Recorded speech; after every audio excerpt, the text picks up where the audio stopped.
thank you so much for being here. Some of you I know have traveled quite a ways to be here today, and I really appreciate it. I see some familiar faces, and I also see a lot of new faces today. So I like to start my Shelley's show and tell off by spending a few minutes telling you a little bit about my background. And I do this for two reasons. I want you to kind of know a little bit about my journey as an esthetician. And also, I have some really funny stories of 25 years through business. And so I like to share a couple of the funny ones with you. It's not going to be a real long time, just a real short one. But I actually started my career in 1978 behind the Clinique counter at Macy's. I don't know how many of you have done the whole makeup thing at Macy's. Didn't care for it at all. No clue how I got the job because I didn't have any sales background. Didn't wear makeup, still don't wear makeup. But I got the job. They sent me off to this little training school for 2 days where they taught me how to put on 15 shades of eyeshadow and 4 shades of blush. And to have each client leave with 10 products. And it was just too much for me. But there was something about it I liked. I wasn't sure what it was. They never used the word esthetician back then, so I never heard that. But there was something about it that I really liked. So I quit after 4 months. Actually, my third month there, I actually won Salesperson of the Month. And then I quit in my 4th month, and I got a job at a dermatology office doing computer work. So the second day into my job there, the dermatologist comes up to me and he pats me on the shoulder and he said, "Shelley, what I really need is a back office assistant. Do you mind if I train you to do that job?" And I thought for a second, and I said, well, I don't know much about dermatology, but doctors always have something to do with needles. And I wasn't real fond of needles, but I was also at that point in my life that I was really ready for a big change. So I said, yeah, I'll do that. Yeah, that sounds like a great idea. So I went home and I bought my white slacks that night and got my white shoes and went in the next morning feeling a little bit, I was young and I learned easy, a little cocky. Yeah, I can do this. And they gave me a white lab coat and that even kind of puffed my chest up a little bit more. And I was told to go back to treatment room number 3 and watch the procedure and process. I can do that. So I saunter on back to the treatment room and I open the door to a liposuction on a woman's stomach. The tubes are coming out. I could see the fat rolling through the tubes. The room starts to spin. I turn 3 shades of green and somebody escorted me out of the room. I don't even know to this day who it was. I'm sitting there trying to catch my breath and I'm thinking, really? Did you have to start with a liposuction on my first day? Couldn't have been like a little pimple popping or a mole removal or something on my first day. But after I recovered, I actually started to enjoy the job. And I did see everything from pimple popping to mole removal to sclerotherapies to everything. We even did a scalp reduction on a male client. We took the middle of his scalp out and brought his hairline back up there again. And my most famous story that I love to tell about then only happened about 2 weeks into the job, so I hadn't been there that long. And we were going to do a laser wart removal. And back then the lasers were really big and we had these big old suction tubes to suck the fumes up from the laser. So we were doing the wart removal on the genitals of a male client.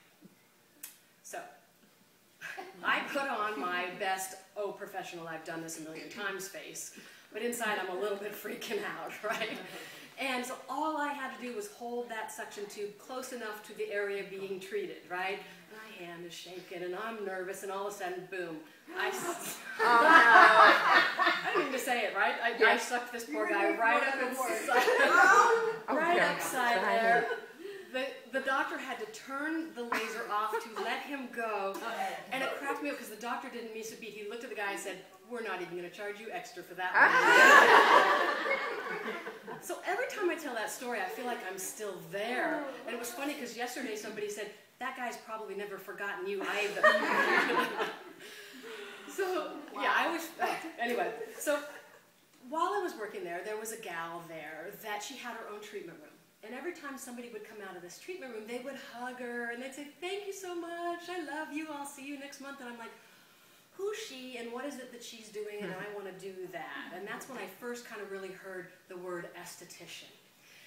So I quit and I went to esthetician school full-time. 4.5 months later, I got my license. Come on in, there's some seats over here. Took my state boards and got my license.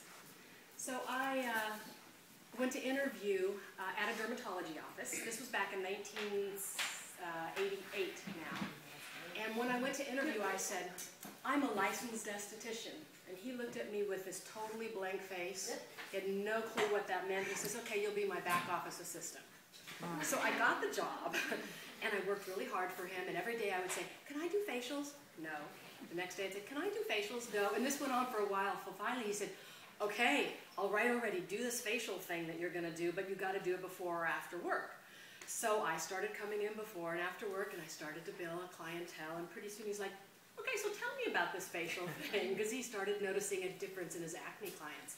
And before you know it, I had a full clientele there, and I was no longer doing his back office. I was full-time doing esthetician work for him.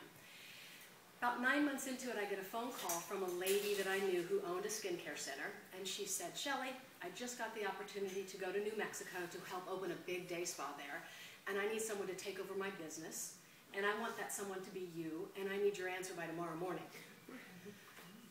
I'm like, oh my gosh, I've just spent all this time building this great thing up at this dermatology office, and I don't know the first thing about running a business. I've only been an esthetician 9 months, but wow, this could be a really good opportunity. So I stayed awake all night long trying to decide, and the next morning I called her and I said, okay, let's do this. We met that afternoon for 2 hours. She showed me where everything was in the office, looked at her paperwork. Off she went, and I never, ever saw her again, ever. Wow. I called her 3 months later. I said, you coming back? And she says, you know, I don't think so. And I said, okay, then I want to buy your business. So still not really knowing much about running a business, I bought it, and there I sat being a business owner. And it was trial and error. But it was something that was meant to be. And so I'll really fast forward. We could be here all day. I ran that business for 15 years, grew it to have 2 suites in a medical building. I had employees, just a lot of fun stuff. It was a great, great business.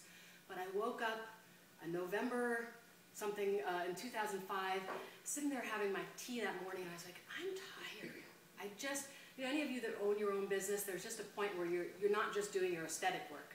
You've got a lot of hats that you wear, and I just was losing my passion for the industry, and I didn't want to lose that. So I sold my business, and I actually was able to sell it the next day. I called somebody up, and it would just happen, so that told me it was really meant to be. I took 15 clients that had been with me since the very beginning and put a little room in my house and just did them while I was trying to decide what to do. And this thing with training other estheticians just kind of morphed, and it just grew over the next 4 years. And in 2010, we were like, oh my gosh, this is so big, we need to have a place now. And that's how Real Transformation Center came about. And now we are a treatment and training center, and we're having a blast. And this year we're taking Shelley's show and tell on the road. So that's me in a nutshell. Let's start playing.